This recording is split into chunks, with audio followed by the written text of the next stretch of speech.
Bang, ini masih terkait masalah kemarin sih sebetulnya. Cuma kalau saya personal sih mau bertanya tentang contempt of court sendiri. Ini kasus apa dulu saya kemana ini? Kasus di PM Jakarta Utara, Pak. PM Jakarta Utara, Bang. Jadi terkait dengan contempt of court sendiri, itu kan sebetulnya tidak ada dalam undang-undang ya, Bang. Apakah masuk dalam penghinaan atau sebuah kejahatan contempt of court itu sendiri, Bang? Jadi bicara tentang, saya bicara ini sebagai advokat, ini lagi cuti aja ya. Kan saya sebagai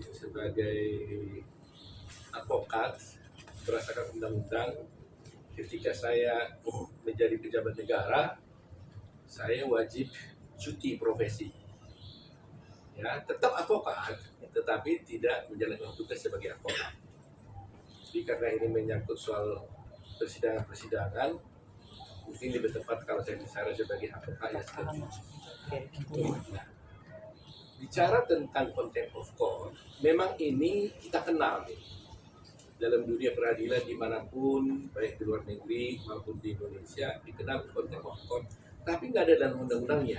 Jadi sekarang ini hanya bisa kita rasakan, kita pahami bahwa sebenarnya contempt of court itu maksudnya adalah penghinaan kepada pengadilan. Beda dengan kode etik. Ya. Kalau kode etik adalah pelanggaran kode etik advokat bagi advokat. Bagi hakim, pelanggaran kode etik hakim. Bagi jaksa, pelanggaran kode etik jaksa. Ya, gitu. Nah, oleh karena itu dalam kasus seperti itu, kalau saya bicara tentang secara umumnya, bahwa tindakan orang yang menghina pengadilan itu sangat-sangat tidak dapat dibenarkan,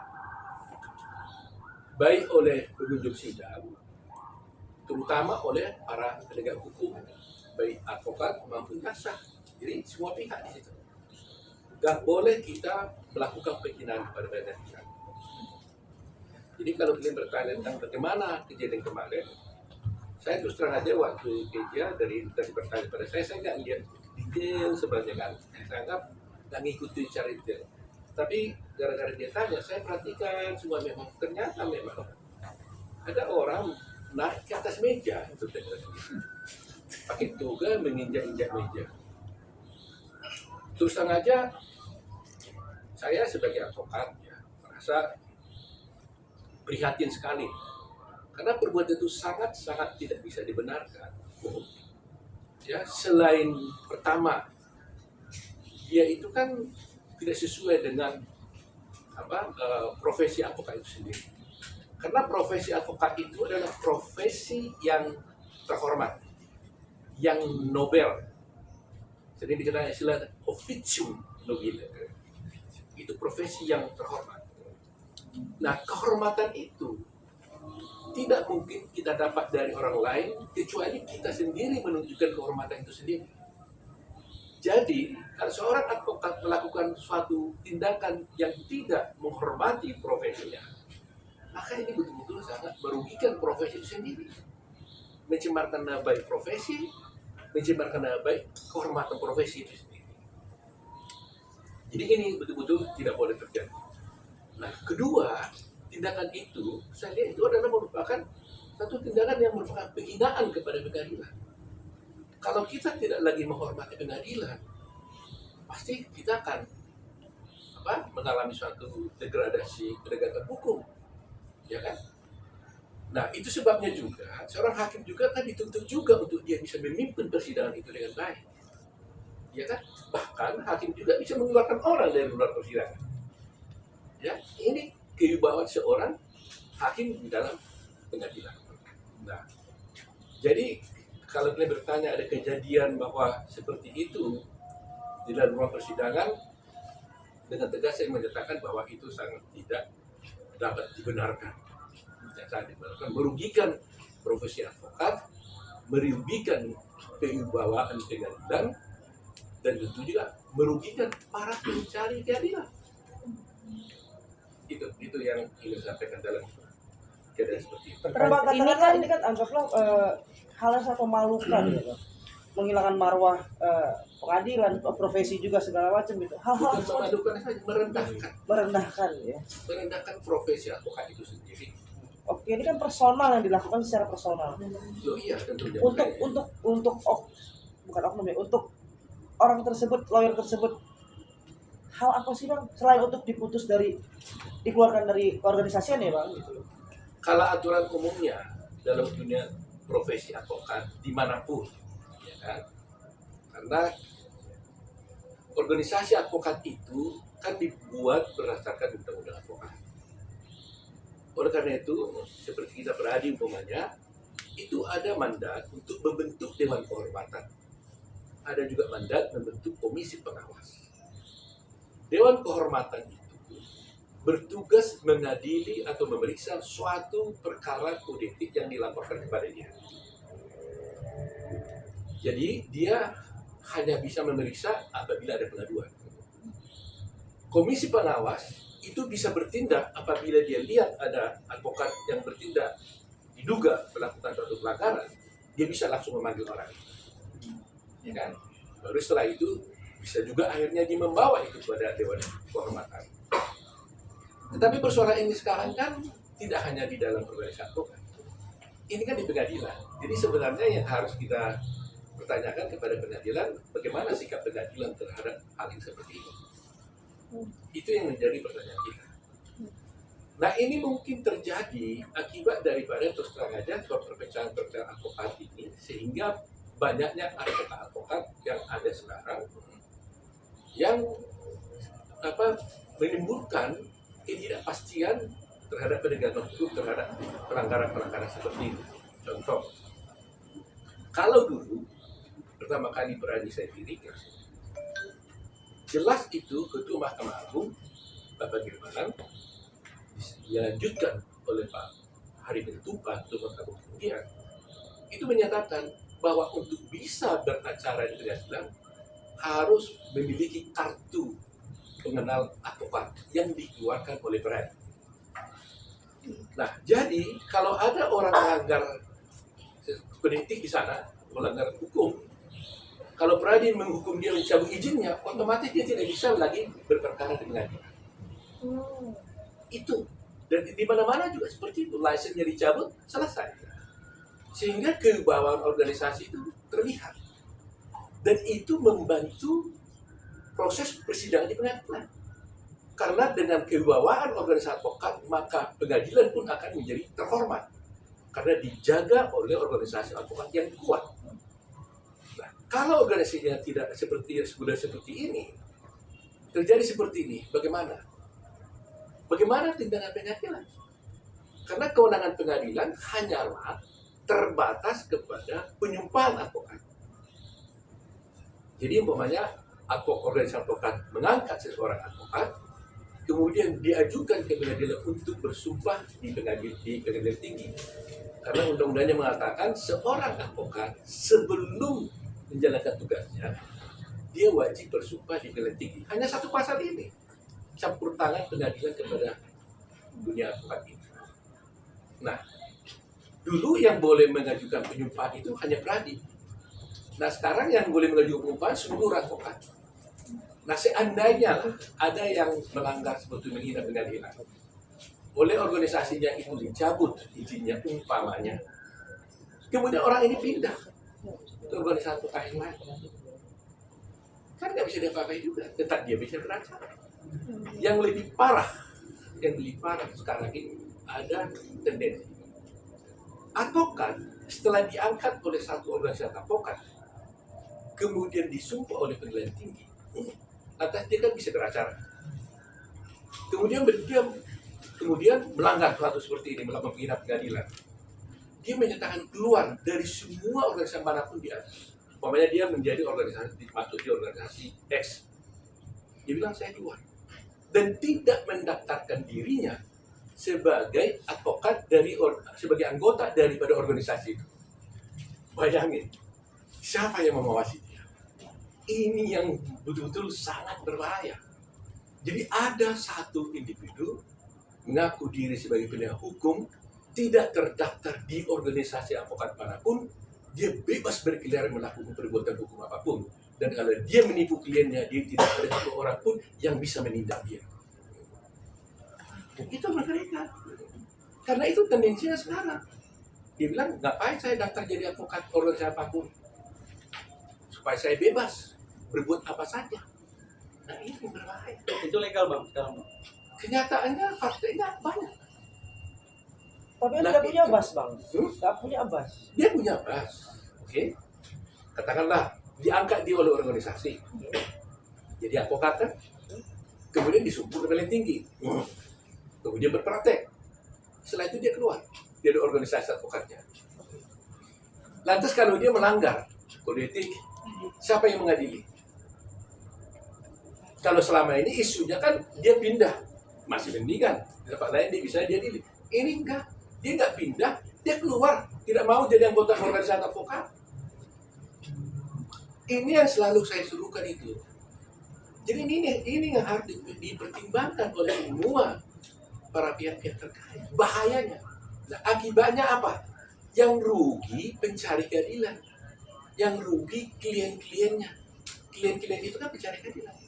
Jadi bayangkan seorang advokat tidak terdaftar di dalam satu organisasi advokat, melakukan proses bantuan hukum, dia tipu kliennya, nggak ada yang bisa mengadili. Kecuali penipuan mungkin bisa dibawa ke polisi, tidak. Inilah yang berbahaya dalam sekarang ini. Mungkin nggak bang, ketika hal itu terjadi maka pengawasan itu ada di pengadilan tinggi karena relationship keluarnya dia beracara itu dari advokat itu kan tadi abang bilang pengadilan tinggi hanya satu ayat itu, satu pasal itu yang terlibat langsung di dalam organisasi advokat. Apakah dari pengawasan pengadilan tinggi ini bisa untuk Pengadilan tinggi tidak punya kewenangan apapun mengawasi advokat. Kewenangan mengawasi advokat itu ada di dalam organisasi advokat. Makanya single bar kan, makanya kan undang-undang advokat dibuat. Bahkan di dalam undang-undang advokat disebutkan setiap anggota advokat, setiap advokat wajib menjadi anggota daripada organisasi advokat itu, wajib ya. Supaya apa? Ya supaya diawasi. ada kontrol? Karena dia diangkat oleh advokat itu, diberhentikan juga oleh organisasi advokat itu. Diangkat oleh organisasi advokat, diberhentikan oleh organisasi advokat. Nah sekarang kita angkat dia kemudian berpraktek sebagai advokat setelah disumpah oleh pengadilan tinggi, terus dia keluar dari organisasi advokat itu, bebaslah bebas. Seperti dia bekerja di hutan belantara. Ini nggak dipikirkan orang. Nah tentunya ini harus menjadi perhatian kita. Karena kalau ini terus dibiarkan, akan korbanlah para pencari keadilan ini. Rakyat kita ini akan korban semua. Dan itu bisa kita lihat diri kita, ibu kita, adik kita, opung kita, semua bisa jadi korban. Jadi padanannya, gampangnya, kalau seorang dokter tidak punya kualitas, tidak punya kemampuan, tidak ada yang bisa mengawasi dia nyuntik orang mati, ya nggak ada masalah. Bayangkan itu. Nah itulah sebabnya dari dulu kita menuntut supaya single bar ini kualitas, ada yang mengawasi dia. Nah kasus seperti ini ternyata coba, makanya ada yang bersentuh di sana kan, akhirnya dia komplain kemana dia harus mengadu. Kalau dia mengadu ke organisasi advokat, ya boleh. Kemudian dicat dari organisasi itu. Kalau dulu isunya dia pindah, dihukum di sana lagi, pindah lagi. Masih mendingan dia pindah. Sekarang saya katakan dia tidak masuk keluarannya. Tetap dia bisa beracara. Karena apa? Karena pengadilan tinggi, pengadilan hanya membolehkan orang berpraktek apabila ada bas berita acara sumpah. Kan lucu. Bagaimana orang beracara di pengadilan beracara sumpah yang dipakai? Sebenarnya kartu pengangkatan dia sebagai advokat dong, bahwa dia sah menjadi advokat. Bang, kalau keluar dan pindah itu kan hal yang wajar ya bang. Tapi kalau dipecat, berarti dia kan sudah mencederai bang, sudah membuat hal yang tidak baik. Kalau sudah dipecat, apakah bisa pindah ke yang lain atau yang lain berhak menerima? Kenyataannya seperti itu. Kenyataannya diterima lah juga. Saya udah katakan, seandainya pun umpamanya pindah, masih mendingan, berarti dia masih mau diawasi. Ini saya bilang dia nggak mau pindah. dia nggak mau daftar aja di organisasi advokat. Toh dia bisa beracara. Bahaya kan?